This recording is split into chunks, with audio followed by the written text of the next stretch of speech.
মা কিন্তু বিনা চিকিৎসায় মারা যাবেন। আমি কি করব কিছুই তো বুঝতে পারছি না। সব ধরনের চেষ্টা করছি, কাজের সন্ধান করছি, কাজও কোথাও পাচ্ছি না, কেউ টাকা ধারও দিচ্ছে না। যদি টাকা ধার না পাও, জমি জমা বাড়ি ঘর বিক্রি করে দাও। মা কি এভাবে মারা যাবেন? বৌমা, তুমি এসব কি কথা বলছো?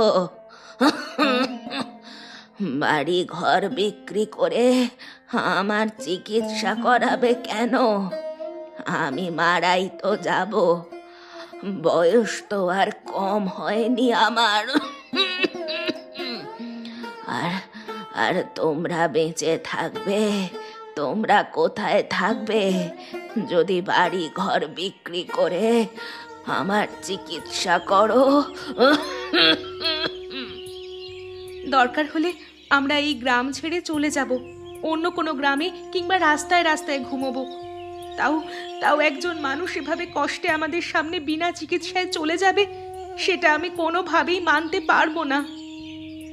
দেখেছো বিক্রম, তোর জন্য পছন্দ করে আমি এমন একটা বউ এনেছিলাম যে কিনা আমার মেয়ের মতো হয়ে গেছে। আর আমার মেয়ে নেই, মেয়ে থাকতেও আমার জন্য এত চিন্তা করতো কিনা কে জানে। তুমি কোনো চিন্তা করো না, গরম পানি একটু তৈরি করে দাও, আমি দেখি কোনো ব্যবস্থা করা যায় কিনা। তোর ব্যবস্থা করতে হবে না, তুই তোর কাজ কর, ঠিক মতো সংসারটা চালা শুধু, তাহলেই হবে। তুমি কথা বলো না মা। বউ, তুমি মাকে লবণ দিয়ে একটু গরম পানি করে দাও। তোমার দুঃখটা আমি বুঝতে পারছি, নিজে কি করব সেটাই তো বুঝতে পারছি না। বউ বাচ্চা না খেয়ে আছে, এমন এক অবস্থা। সামনে এত বড় একটা নদী রয়েছে, কিন্তু আমরা এখানে মাছ ধরতে পারি না। পার্শ্ববর্তী গ্রামে, অন্য সব গ্রামে, সব জায়গায় খুঁজেছি, কোনো ধরনের কাজ পাচ্ছি না। এভাবে জীবন চললে কিভাবে আর চলবো বলতো? মেয়েটা আমার কতদিন ধরে বলছে মাছের তরকারি দিয়ে একটু ভাত খাবে, সেটা পর্যন্ত খাওয়াতে পারছি না। বাবা হয়ে কতটা যে অযোগ্য, কতটা যে কষ্ট লাগে সেটা কিভাবে বলবো? মায়ের অবস্থা খুব ভালো যাচ্ছে না, দিন দিন আরও তার শরীর অসুস্থ হয়ে যাচ্ছে। এবার যদি কোনোভাবে তার চিকিৎসা করাতে না পারি, তিনি মনে হয় আর বাঁচবেন না। এ দুঃখ আমি কোথায় রাখবো? আমার মা যদি আমার চোখের সামনে মারা যায় বিনা চিকিৎসায়, নিজেকে কখন আমি ক্ষমা করতে পারবো না। চলো আমরা নিতাই বাবুর কাছে যাই, তার কাছে একটা কাজের কথা বলি, যদি কিছু কাজ দেন তাহলে আমাদের উপকার হবে। এর আগেও তো অনেকবার তার কাছে যাওয়া হয়েছে, তিনি তো কোনো সাহায্য করেন না। বসে থাকলে তো আর কোনো লাভ হবে না, যদি যাই কোনো উপকার হয় তাহলে তো লাভ। চলো চলো একবার গিয়ে দেখি, বসে থাকলে তো কোনো উপায় নেই। আচ্ছা ঠিক আছে, তাহলে চলো। তপন, বিক্রম, আজকে দুজনে একজোট হয়ে আবার আমার বাড়িতে কি মনে করে? নতুন কোনো পরিকল্পনা আছে নাকি তোমাদের আবার? হ্যাঁ, আমাদের তেমন কোনো পরিকল্পনা নেই, আপনার কাছে একটু সাহায্যের জন্য এসেছি। হ্যাঁ, যখন যা সাহায্যের প্রয়োজন হয় নিতাই বাবুর কাছে আসে, সাহায্য ছাড়া তো কেউ কখন আসে না। নিতাই বাবুর কাজের হলে ডাকলেও লোক পাওয়া যায় না। থাম না কানা, তুই কেন এসেছিস সেটা বল। যদি আপনি আমাদের একটা কাজের ব্যবস্থা করে দেন তাহলে ভালো হয়, বাড়ির অবস্থা খুবই খারাপ। আপাতত আমার কাছে কাজ নেই, যদি কাজ হয় তোমাদের জানাবো।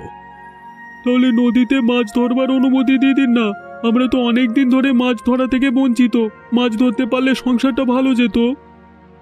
ভালো কথা ভালো লাগছে না তাই না? আজকে পূর্ণিমা, আগামী 10 থেকে 15 দিন মাছ ধরা যাবে না, তারপর থেকে শুরু হবে। তখন তো প্রতি বছর নদীতে গিয়ে আর কোনো মাছ পাই না। নিতাই বাবুর মুখে মুখে তর্ক মারাচ্ছ, যাও এখান থেকে যাও। কানাই, ভালো করে খেয়াল রাখবি, এ সময় কেউ যেন নদীতে মাছ ধরতে না পারে, তাহলে কিন্তু আমার বিশাল বড় লোকসান। আপনি চিন্তা করবেন না, এসব নিয়ে সব দিকে আমার লোক লাগানো আছে, নজরও আছে। আচ্ছা ঠিক আছে, মনে থাকে জানো। আমি থাকতে আপনার কোনো চিন্তা নাই। তোমাকে বললাম না, নিতাই বাবুর কাছে গেলে কোনো কাজ হবে না। ও লোকটা মোটেও ভালো নয়। কাজ দিতে পারিনি সেজন্য তাকে খারাপ বলবো এটা তো নয়। কাজ দেয়নি সেজন্য খারাপ বলছি না। নদীতে মাছ তো ধরতে দিতে পারতো। গ্রামে তো প্রচলন আছে, পূর্ণিমার দিকটায় নদীতে মাছ ধরা যাবে না, তাহলে অমঙ্গল। আমার এদেরকে সন্দেহ হচ্ছে। প্রায় সময় দেখা যায় আমাদের পাশের গ্রামের লোকেরা মাছ ধরছে, আপনি ভালো চিংড়ি পড়ে। আমি খেউ নিয়ে চলে আসবো, সমস্যা নেই। এখন তাহলে যাই। এত মাছ আছে সেটা কল্পনা করা যায় না। মাছ দেখে আমি অবাক হয়ে যাচ্ছি। যদি কেউ বড় জাল টেনে মাছ ধরে না, তাহলে সে একদিনই বড়লোক হয়ে যাবে। আমার তো মনে হচ্ছে নিতাই বাবু দিন দিন এভাবেই এত বড়লোক হয়ে যাচ্ছিল। তিনি এ সময় মাছ ধরতে দেন না। তিনি নিশ্চয়ই জানেন এ সময় নদীতে সবচেয়ে বেশি চিংড়ি মাছ পাওয়া যায়। গ্রামে এবং শহরে দু জায়গায় চিংড়ি মাছ সব থেকে বেশি কদর। আজকাল আমাদের মাছ ধরবার দরকার নেই, চলো এখান থেকে। ঠিক কথাই বলেছ, দরকার হলে আবার পরেও মাছ ধরা যাবে। চলো এখন।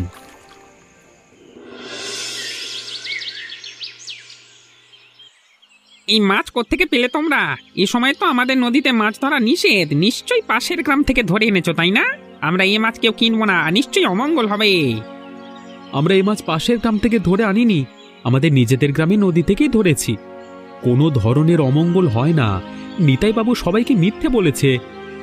বিক্রম যা বলছে সত্যি, কোনো ধরনের অমঙ্গল হয় না, না হলে এতক্ষণে তো হয়ে যেত। আমরা তোমাদের কথায় কোনোভাবেই বিশ্বাস করতে পারছি না। তোমরা যেটা করেছো সেটা অপরাধ।